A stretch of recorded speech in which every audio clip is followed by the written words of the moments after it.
Hey guys, welcome to my channel in focus study. So आज हम AMK01 that is marketing का chapter, ठीक है, इसको हम डिस्कस करने वाले हैं। इसके कुछ क्वेश्चंस जो भी कि बहुत ज़्यादा इंपॉर्टेंट है, पेपर में कई बार आ चुके हैं, ठीक है। क्वेश्चन के साथ आंसर भी डिस्कस करेंगे हम, ठीक है। सो मैं एक बार पैटर्न बता देता हूँ आपको, पेपर का पैटर्न कैसा होता है। इसमें हमें टोटल 5 क्वेश्चन करने होते हैं आउट ऑफ 6 और 7, ठीक है। 2 क्वेश्चन होते हैं, एक शॉर्ट नोट्स वाला आएगा 10 नंबर का, और 10 नंबर का आएगा आपका डिफरेंस बताने वाला।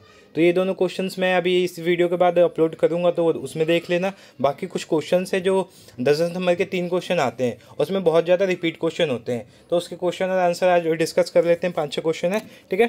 फिर कल और वीडियो अपलोड करूँगा तो उसमें आगे की क्वेश्चन डिस्कस करेंगे।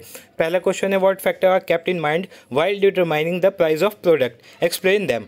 किसी भी प्रोडक्ट का प्राइस हम कैसे डिटरमाइन करते हैं, कैसे हम बताएंगे कि इसका प्राइस क्या होना चाहिए, क्या नहीं, क्या क्या चीज़ें हमें अपने ध्यान में रखना चाहिए। पहला है the value of product to the buyer. जो भी प्रोडक्ट है वो बायर के सामने उसकी क्या वैल्यू है, वो क्या अहमियत रखती है उसके सामने। अगर बायर को उस प्रोडक्ट की कोई वैल्यू ही नहीं है तो वो क्यों खरीदेगा उसे। मार्केट में इतनी सारी चीज़ें होती हैं जो बहुत कम खरीदते हैं, वो कमोडिटी को ज़्यादा, मतलब हाई कमोडिटी को वो ही नहीं करते, एक्सपेक्ट ही नहीं करते। तो कुछ चीज़ें होती हैं जो कुछ बायर्स के लिए होती हैं बस।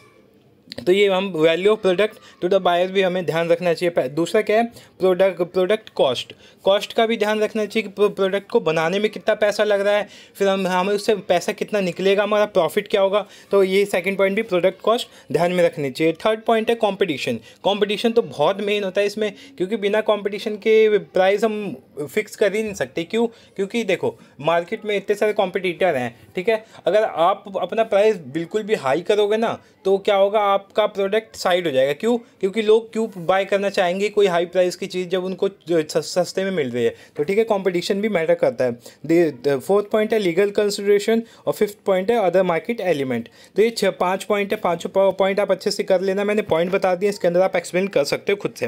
हमारा नेक्स्ट क्वेश्चन है, what are the objective of pricing. देखो प्राइस के फैक्टर हमने वो कर लिया, अब ऑब्जेक्टिव क्यों करते हैं हम प्राइस, ठीक है, क्यों करते हैं प्राइसिंग किसी चीज़ की। तो पहला है प्रॉफिट ओरिएंटेड ऑब्जेक्टिव, दूसरा है सेल्स ओरिएंटेड ऑब्जेक्टिव, और तीसरा है अदर ऑब्जेक्टिव। 3 ऑब्जेक्टिव होते हैं, इसके अंदर 2 पॉइंट होते हैं। जैसे प्रॉफिट ओरिएंटेड ऑब्जेक्टिव में सिंपल सा है, प्रॉफिट है तो हम प्रॉफिट अपने मैक्सिमाइज करना चाहेंगे, प्रॉफिट को ज़्यादा करना चाहेंगे। और सेकंड पॉइंट है टू अचीव रिटर्न। हम जो भी इन्वेस्ट कर रहे हैं अपने कोई भी प्रोडक्ट है उस पर इन्वेस्ट कर रहे हैं तो क्यों कर रहे हैं, ताकि हमें अपने इन्वेस्टमेंट पे रिटर्न हाई मिले। तो सेकंड पॉइंट यही होता है, हाई रिटर्न के लिए, ठीक है, टू अचीव रिटर्न।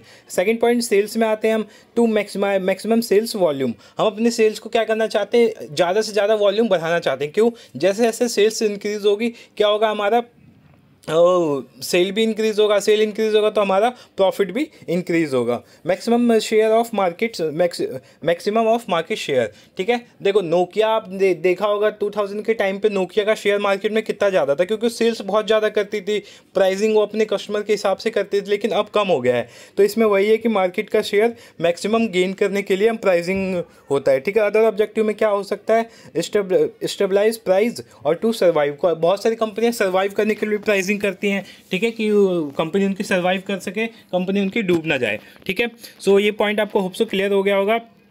हाँ, 2 पॉइंट और हैं वो आप देख लेना, ठीक है। नेक्स्ट क्वेश्चन पे आते हैं, discuss various packaging strategy generally adopted by the marketer. कौन कौन से पैकेजिंग के तरीके होते हैं, कौन कौन से उनके रणनीति होती है जो फॉलो करते हैं, ठीक है, कस्टमर को अट्रैक्ट करने के लिए, ठीक है। सो पहला पॉइंट है मनी ऑफ पैक, दूसरा है कूपन पैक, तीसरा प्रीमियम, ठीक है। तो चौथा पॉइंट है प्रीमियम पैकेज, फिफ्थ पॉइंट है सेल्फ लिक्विडेटर, सिक्स पॉइंट है मल्टीपल पैक, सेवन्थ पॉइंट है ऑड साइड पैकिंग, ठीक है। ये सातों पॉइंट बहुत इंपॉर्टेंट, क्वेश्चन ही बहुत इंपॉर्टेंट है। आप प्रीवियस ईयर का अगर उठाओगे तो क्वेश्चन आप देखोगे कई बार आ चुका है, ठीक है। नेक्स्ट क्वेश्चन पे आते हैं, discuss various factor to be kept in mind while deciding the promotion mix of a product. किसी भी प्रोडक्ट का प्रमोशन हम करते हैं तो क्या क्या हमें फैक्टर्स को ध्यान में रखना चाहिए। तो पहला है प्रोडक्ट रिलेटेड फैक्टर, दूसरा है कस्टमर रिलेटेड फैक्टर, और तीसरा है ऑर्गेनाइजेशन, और चौथा है सिचुएशन। देखो प्रोडक्ट हम बना रहे हैं तो मतलब कोई भी अगर हम प्रमोशन कर रहे हैं तो प्रोडक्ट का पहले तो ध्यान देना चाहिए, फिर कस्टमर की नीड्स का भी ध्यान देना चाहिए कि हम प्रमोशन उसके नीड के हिसाब से कर रहे हैं या नहीं कर रहे हैं, ठीक है। ऑर्गेनाइजेशन को भी देखना चाहिए और सिचुएशन भी हमें देखनी चाहिए। तो ये 4 पॉइंट है, 4 पॉइंट के अंदर आपको लिखना होगा तो आप लिख सकते हैं, ठीक है। पॉइंट्स मेन होता है पेपर में, आपको पॉइंट्स याद होगा तो अंदर तो आप लिख सकते हो। अगला है discuss various cells promotional tools adopted by marketers, ठीक है। तो ये बहुत सिंपल सा है, पहला क्या है, सैम्पल्स। ठीक है, हम सैम्पल्स दे के प्रमोशन करते हैं किसी चीज़ का। आपने देखा होगा बहुत सारे शॉप लगा देते हैं और बोलते हैं आप ट्राई कर सकते हैं इसे, तो सैम्पल होता है। दूसरा कूपन्स, कूपन्स भी बहुत ज़्यादा इफेक्टिव मेथड होता है प्रमोशन के लिए।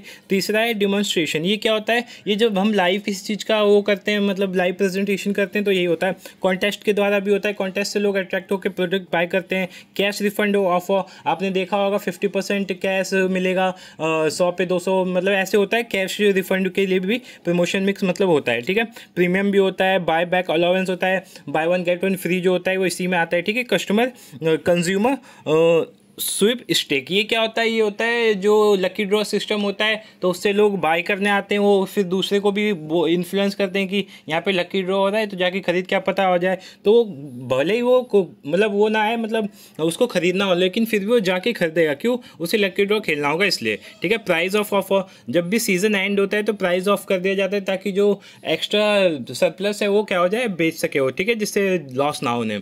नेक्स्ट क्वेश्चन है, what are approaches of pricing of a new product. ठीक है, न्यू प्रोडक्ट की प्राइसिंग के क्या क्या अप्रोच हो सकते हैं। पहला है कॉस्ट ओरिएंटेड प्राइसिंग। ठीक है, इसके दूसरा पॉइंट है डिमांड ओरिएंटेड प्राइसिंग, और तीसरा है कंपटीशन ओरिएंटेड प्राइसिंग। तो 3 पॉइंट थे, तीनों पॉइंट आप अच्छे से कर लेना, ये भी क्वेश्चन बहुत ज़्यादा इंपॉर्टेंट है।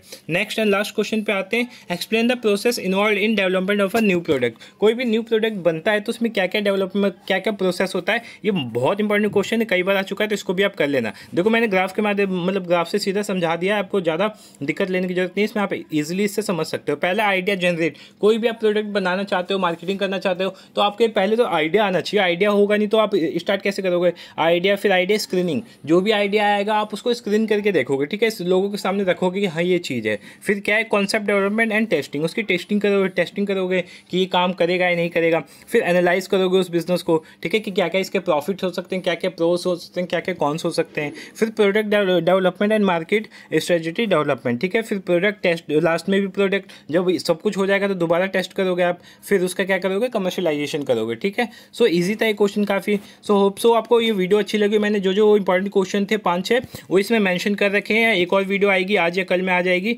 ठीक है, जिसमें डिफरेंस और ये सब मैं आपको बता दूंगा, और भी क्वेश्चंस हैं। मैं कोशिश यही कर रहा हूँ कि क्वेश्चन के साथ आंसर भी करूँ, क्योंकि दिक्कत होती है आंसर्स में, तो मैं इसलिए ज़्यादा क्वेश्चंस नहीं पुट कर रहा हूँ, वरना मैं क्वेश्चन डाल देता 20-30 तो आप आंसर ढूंढने में प्रॉब्लम होती। ठीक है, इसलिए मैंने आंसर भी इसमें मैंशन करेंगे। So thank you so much.